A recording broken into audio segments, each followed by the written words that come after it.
YouTube நண்பர்கள் அனைவருக்கும் வணக்கம்.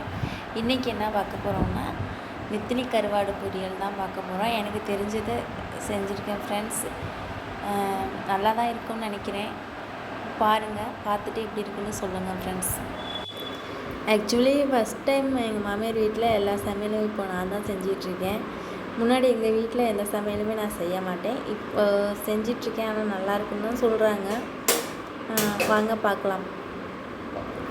நெத்திலி கருவாடை ஃபஸ்ட்டு நல்லா அலசி எடுத்துட்டேன். அதை சுத்தம் பண்ணிவிட்டு அப்புறம் எப்பயும் போல் எண்ணெய் சட்டி வச்சுட்டு அதில் கொஞ்சம் எண்ணெய், தேவையான அளவுக்கு எண்ணெய் ஊற்றிருக்கேன். எவ்வளோ கருவாடு எடுத்துருக்கணும் அந்தளவுக்கு ஏற்ற மாதிரி எண்ணெயை ஊற்றிட்டு அதில் கொஞ்சோண்டு கருவேப்பிலை போட்டுக்கணும். நான் மேரேஜுக்கு முன்னாடி எங்கள் வீட்டில் எந்த சமையலுமே செஞ்சது கிடையாது. டீ வைப்பேன், சுடுதண்ணி போடுவேன், அவ்வளோதான் ஃப்ரெண்ட்ஸ். மற்றபடி எதுவுமே செஞ்சது கிடையாது. எங்கள் மாமியார் வீட்டில் தான் எல்லாமே நான் செஞ்சுக்கிட்டேன். ஆனால் எங்கள் அம்மா சமைக்கும்போது எல்லாத்தையும் பார்த்ததுனால ஓரளவுக்கு எல்லாமே தெரியும். நல்லா தான் இருக்குதுன்னு சொல்கிறாங்க. இப்போ கருவாடை போட்டுக்கணும். கருவாடை போட்டதுக்கப்புறம் கொஞ்சம் நேரம் நல்லா இது பண்ணி எண்ணெயில் கொஞ்சம் கொத்தி வச்சுருவேன்.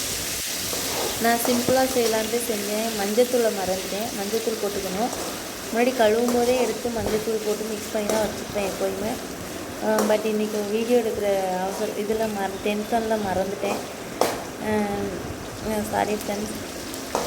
இதுக்கப்புறம் நல்லா கருவாடை நல்லா வதக்கினதுக்கப்புறம் கொஞ்சம் லைட்டாக வதக்கிறதுக்கு முன்னாடி கொஞ்சம் லைட்டாக மஞ்சத்தூள் போட்டுக்கணும். போட்டுக்கிறதுக்கு நமக்கு தேவையான அளவு மிளகாப்பொடி போட்டுக்கணும். எங்கள் வீட்டில் எல்லாருமே மிளகாத்தூள் நிறையா ஜாஸ்தியாக இருக்கும் சாப்பிடுவாங்க. அதனால் நான் நிறைய மிளகாத்தூள் போட்டிருக்கேன்.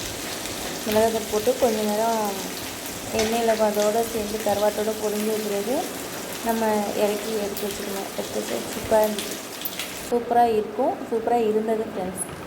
நான் பேசுகிறது சில இடத்துல வாய்ஸு ரொம்ப லோவாக இருக்க மாதிரி இருக்கும். நான் ஏன்னா மொபைலில் இதுலேருந்தே தான் பேசுகிறேன். அதனால் மைக்கில் எதுவுமே இல்லாமல் பேசுகிறேன்.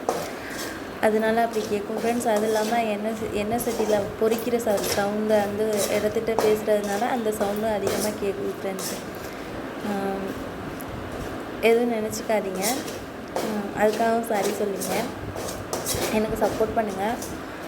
சப்போர்ட் பண்ணிங்கன்னா இன்னும் கொஞ்சம் இம்ப்ரூவ் ஆகிற மாதிரி எனக்கு ஃபீல் ஆகும். நான் நல்லா பண்ணுற மாதிரியும் நான் யூடியூப்பில் நானும் டெவலப் ஆகிப்பேன் உங்களை மாதிரியே அப்படின்னு நான் நினச்சிக்குவேன் ஃப்ரெண்ட்ஸ். வாய்க்கு வந்ததெல்லாம் நான் பேசுகிறேன்னு நினச்சிக்காதீங்க. என் மனசில் தோன்றதை பேசுகிறேன். அதுவும் தப்பாக பேசல, ஏதோ சொல்கிறேன். நான் இன்றைக்கி ரசம் வச்சு ரசத்தோட காம்பினேஷனாக கருவாடு பொரிச்சிருக்கேன். வாங்க சாப்பிட்லாம். நல்லா தான் இருக்குன்னு நான் நினைக்கிறேன். சாப்பிட்ட பிறகு தான் ரிசல்ட் தெரியும் ஃப்ரெண்ட்ஸ். பட்டு நல்லா இருக்குன்னு நினைக்கிறேன். வீடியோ பார்த்தவங்க கொஞ்சம் சப்ஸ்கிரைப் பண்ணுங்கள் ஃப்ரெண்ட்ஸ். லைக் பண்ணுங்கள். என்ன மாதிரி சின்ன யூடியூபர்ஸ்க்கு சப்போர்ட் பண்ணுங்கள் ஃப்ரெண்ட்ஸ். தேங்க்ஸ் ஃபார் வாட்சிங்.